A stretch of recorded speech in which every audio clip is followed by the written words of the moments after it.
When a young girl gets wrapped up in an abusive relationship, did the reasons start with the first date, or did they start when she was maybe just a toddler and center on what she saw at home? According to the U.S. Department of Health and Human Services, a girl who grows up in a home where her father abuses her mother is more than 6 times as likely to be sexually abused as one who grows up in a non-abusive home.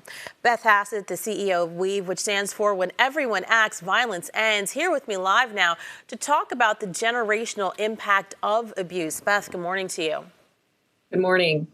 We as a society put so much stock in what an enriched home environment can do for a young child educationally, also for the start of good socio-emotional learning. So we shouldn't be surprised that a negative environment could also make a lasting impact. I mean, kids learn what they grow up around and what they see modeled in their own homes. And if that's an unhealthy or an abusive relationship, that's what they grow up believing love looks like, relationships look like, and they don't know the difference.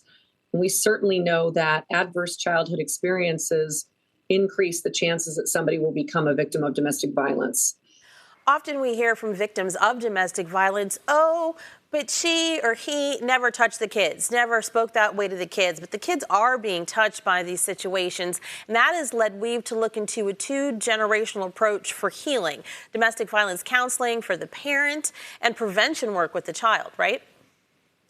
Yeah, we've spent decades as a field, a domestic violence field, taking care of the victims themselves without really taking advantage of the fact that, they have children, and very often those children are staying with us in a shelter, or the children are in school and we could reach them there. So we're looking at how do we interrupt and stop the violence in the adult's life, arm them with behaviors and tools to build that bond with their child, and also teach the child about what a healthy relationship looks like, with the goal of them not growing up to be a perpetrator or a victim of violence. Do we not pay enough attention to how outer limits some of these young relationships can get? The things discussed at today's rally at the Capitol on teen dating violence that we just shared with our viewers. Is there a tendency to maybe think that kids are just being kids, they're being too dramatic in their descriptions of what's going on?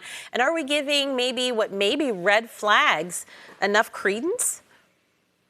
Kids as young as 11 and 12 have started to decide what a relationship looks like to them. And some of the behaviors that a younger person might exhibit, like being very jealous, following the person around, calling them or texting them all the time, that feels very heady and love-like to a young kid. But that's not behavior you want to see in an adult partner of yours. So we do need to pay more attention to how these kids are interacting with each other. We know that 1 in 3 high school students will be in an abusive relationship. And if you just think about that, that's 1 in 3 high school students. So we're not talking about this being an outlier thing. It can end up being the norm for somebody who's in multiple abusive relationships. And by the time they're an adult and ready to settle down and have their own kids, there are negative patterns there, and a real chance that they're going to end up in a relationship that's going to escalate into violence.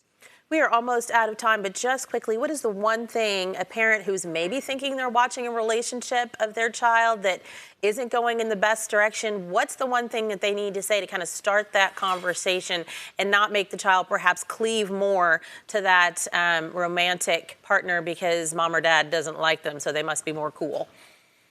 The more you can talk about what a healthy relationship looks like, find examples of it in family members or people that you know, or even in movies or the media if you can find them. But really putting the emphasis on how it should feel to be in love and how it should feel to be treated, and rather than just focusing on that one particular relationship, because there will probably be more. Thank you so much for joining us this morning. Love is not supposed to hurt. We appreciate you and your insight. Thank you.